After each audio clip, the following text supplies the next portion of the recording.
आज हम लोग जानने वाले हैं चैप्टर नंबर 2 बहुपद, जो एग्ज़ाम के लिए बहुत ज़रूरी चैप्टर होता है। उसके बारे में आज हम लोग समझने वाले हैं। पहले बहुपद में सबसे पहले क्या होता है कि चर राशि हम लोग समझते हैं कि होता है चर राशि कौन सी।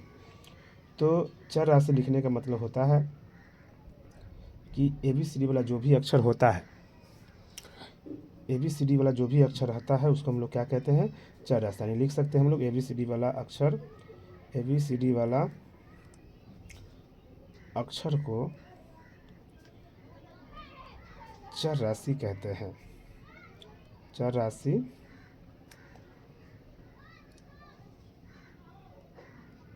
कहते हैं। जैसे में हमने बोला X, Y, B, M, R, N, ये सब क्या होता है, चर राशि होता है।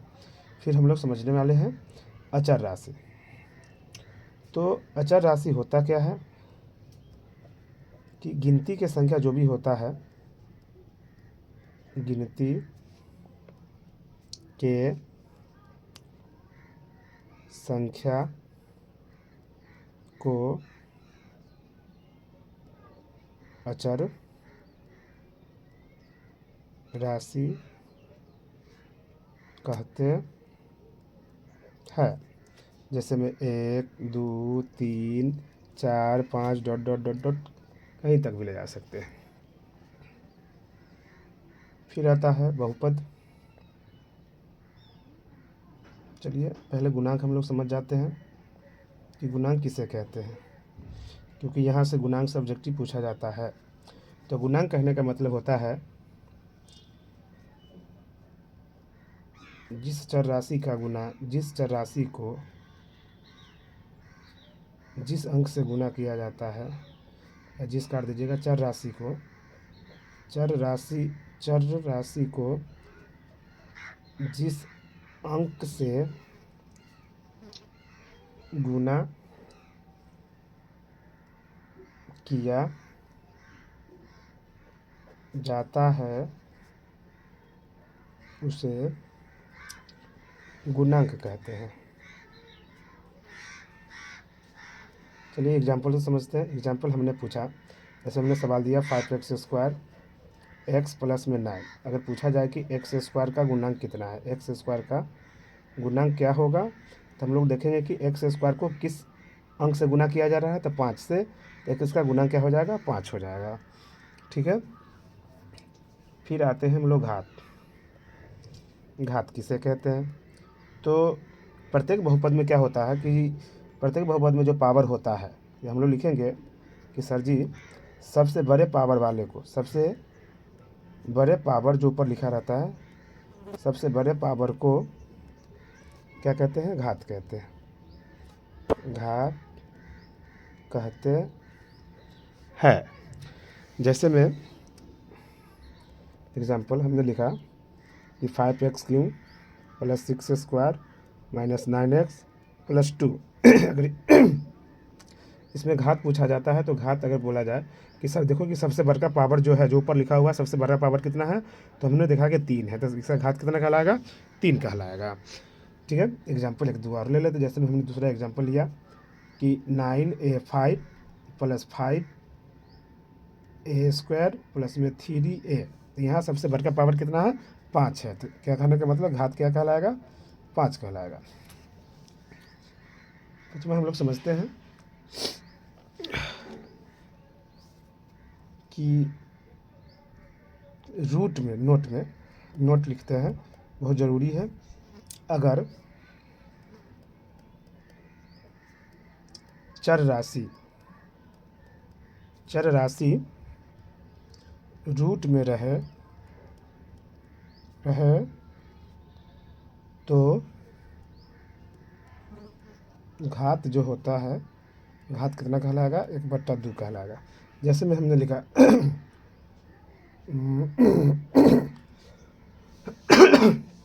जैसे में हमने लिखा कि √x लिखा। अगर पूछा जाए कि इसका घात कितना है, तो हम लोग जवाब देंगे सर जी 1/2 होता है, क्योंकि रूट वाला में जो भी संख्या रहता है उसका घात जो होता है क्या होता है, 1/2 टू होता है। यही अगर मान लेते हैं, फिर दूसरा नोट क्या होता है, दूसरा नोट कि यदि चर राशि बट्टा में हो, चर राशि बट्टा में हो तो घात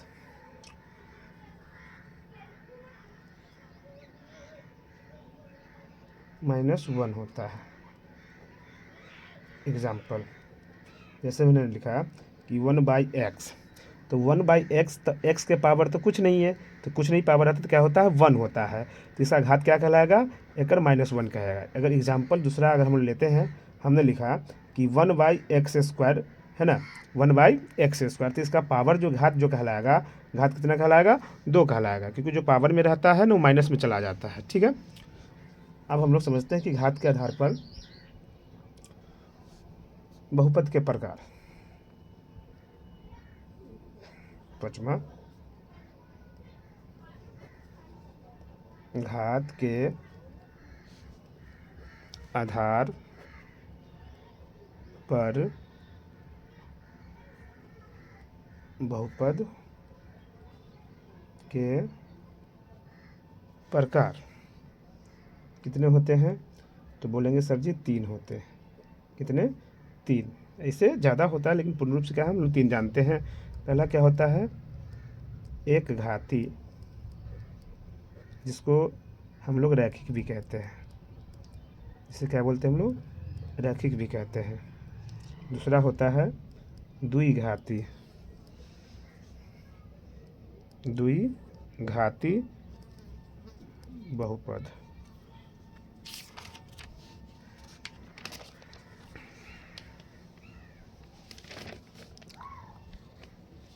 तीसरा होता है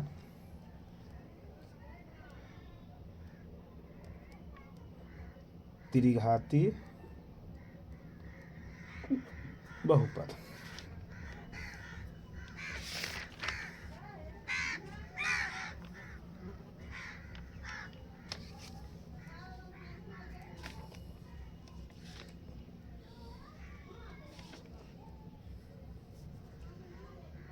इससे पहले हम लोग पहले बहुपद के बारे में जानते हैं कि बहुपद किसे कहते हैं, उसके बाद इसके बारे में जानेंगे हम लोग। बहुपद,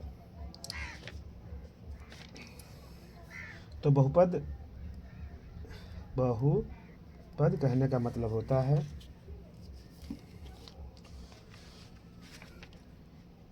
कि चर और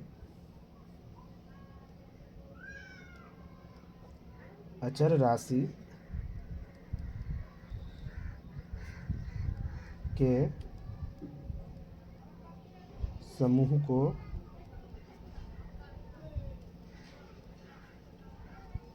बहुपद कहते हैं। ये इतना ज़रूरी नहीं है, लेकिन बिहार बोर्ड में क्या करता है कि बहुपद पहचानने के लिए बहुत सारे ऑब्जेक्टिव पूछे जाते हैं। तो बहुपद पहचानने का तरीका हम लोग बताते हैं। बहुपद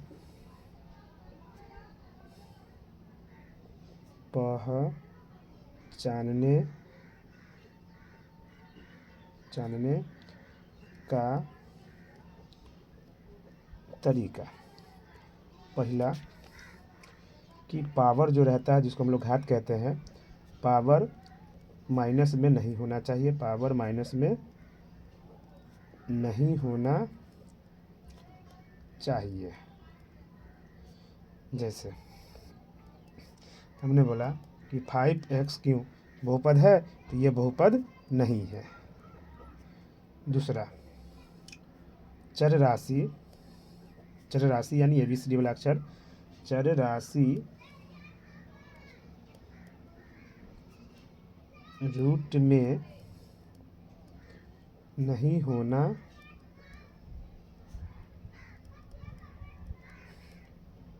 चाहिए। तीसरा, चर राशि बट्टा में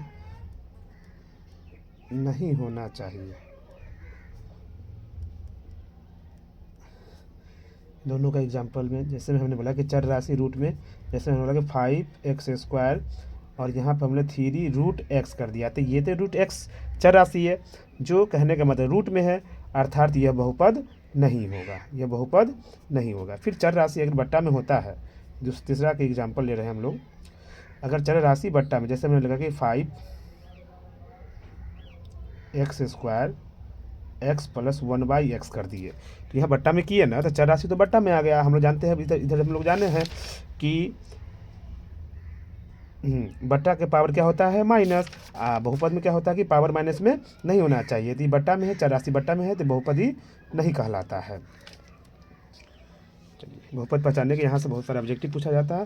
फिर से हम लोग आते हैं वही टॉपिक पर कि अब एक घाती या रैखिक बहुपद किसे कहते हैं। चलिए, रैखिक से हम लोग स्टार्ट करते हैं कि रैखिक बहुपद क्या होता है या किसे कहते हैं। तो हम लोग बोलेंगे सर जी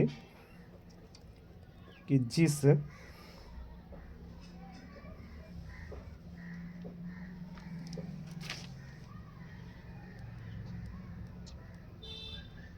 बहुपद का घात एक हो उसे रैखिक बहुपद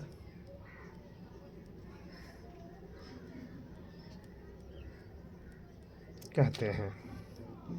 जैसे में 9x + 5, 3x + 3 etc। इसका व्यापक रूप जो होता है, रैखिक बहुपद के व्यापक रूप क्या होता है, तो बोलेंगे सर जी ax + b, जहाँ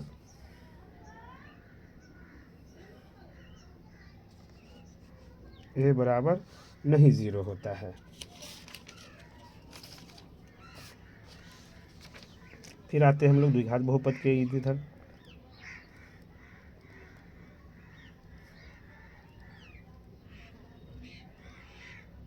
लिखेंगे जिस बहुपद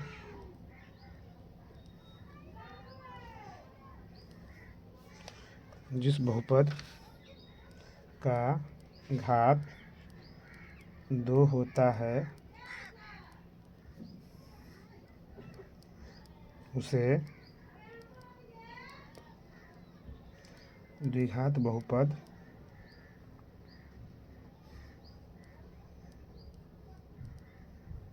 कहते हैं।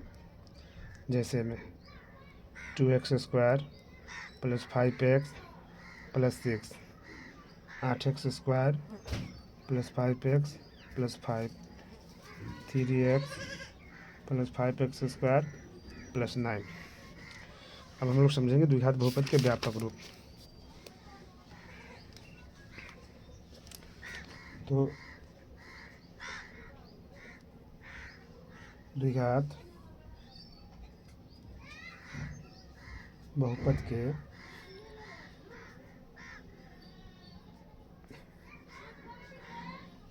व्यापक रूप क्या होता है, तो होता है सर जी ax² + bx + c।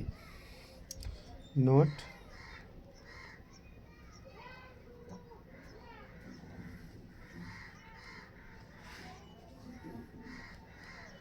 द्विघात बहुपद में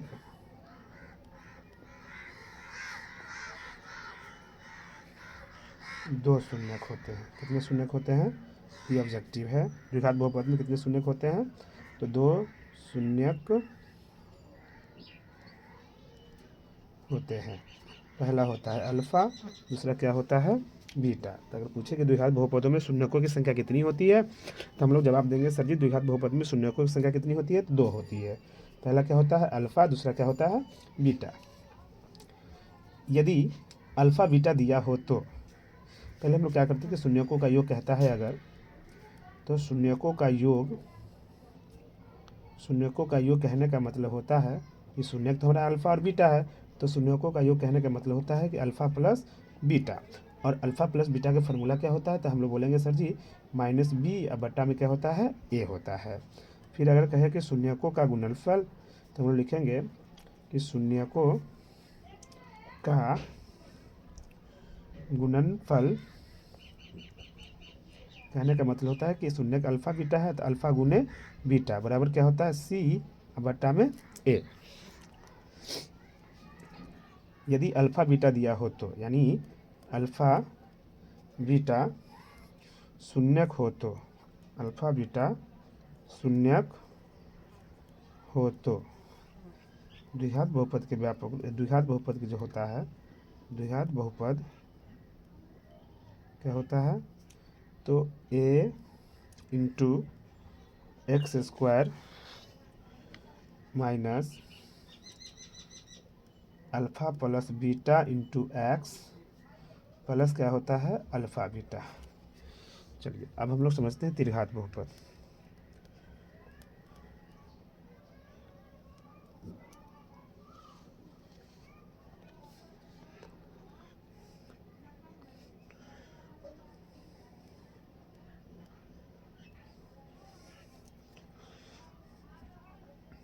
लिखेंगे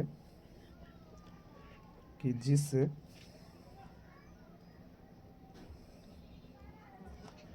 बहुपद का घात 3 हो उसे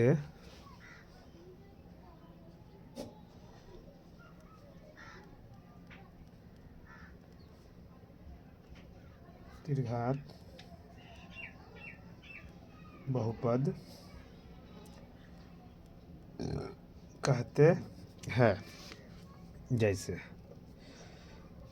9x³ plus 5x square plus 6x plus 9। दूसरा पावर देख लीजिए कि अगर 3 है तो उसको बोलेंगे त्रिघात बहुपद, है ना, और सभी में पावर कितना है 3 है।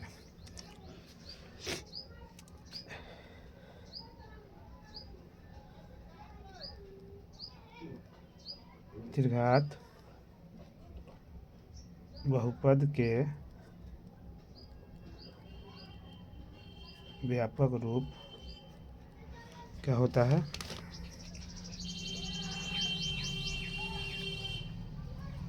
बोलेंगे ax³ plus bx square plus cx और प्लस में d।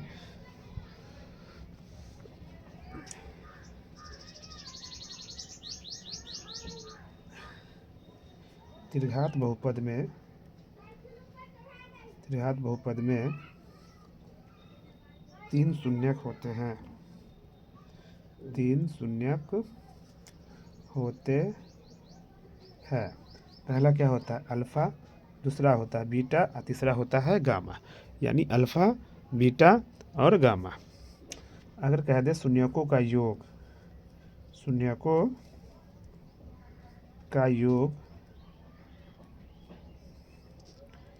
तो हम लोग लिखेंगे सर जी शून्यक अल्फ़ा बीटा गामा होता है, तो alpha plus beta plus gamma, योग मतलब जोड़, alpha plus beta plus gamma बराबर क्या होता है, तो बोलेंगे सर जी माइनस बी बट्टे में ए।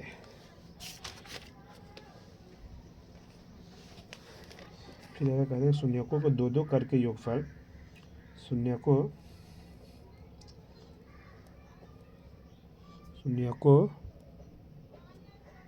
को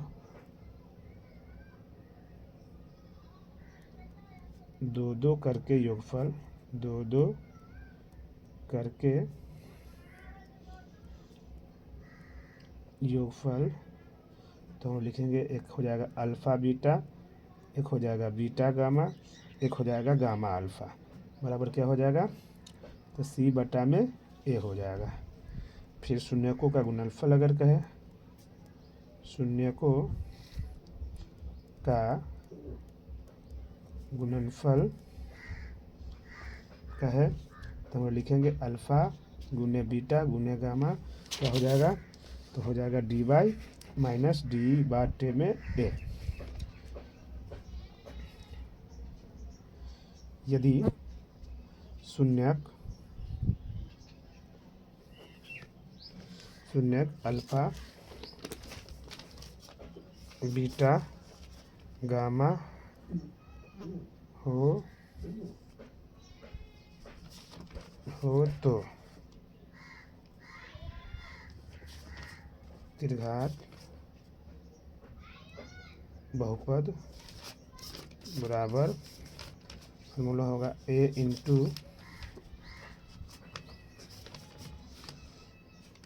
x Q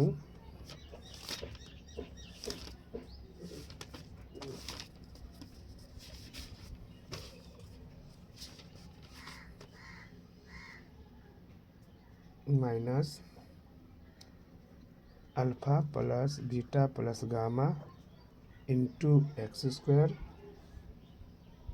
plus alpha beta beta gamma gamma alpha into x, ऐसे आगे माइनस अल्फ़ा बीटा गामा, फिर कोष्ट को हम लोग क्या करेंगे, बंद कर देंगे। ये था बहुपद का सभी फार्मूला है ना, बहुपद पहचानने का तरीका। यहाँ से बहुत सारे ऑब्जेक्टिव। अब क्या कहते हैं कि शून्य निकालने के लिए कहा गया सवाल में, तो शून्य निकालने के लिए हम लोग क्या करते हैं कि अभी जस्ट वीडियो बना रहे हैं जो मेरे चैनल पर मिल जाएगा।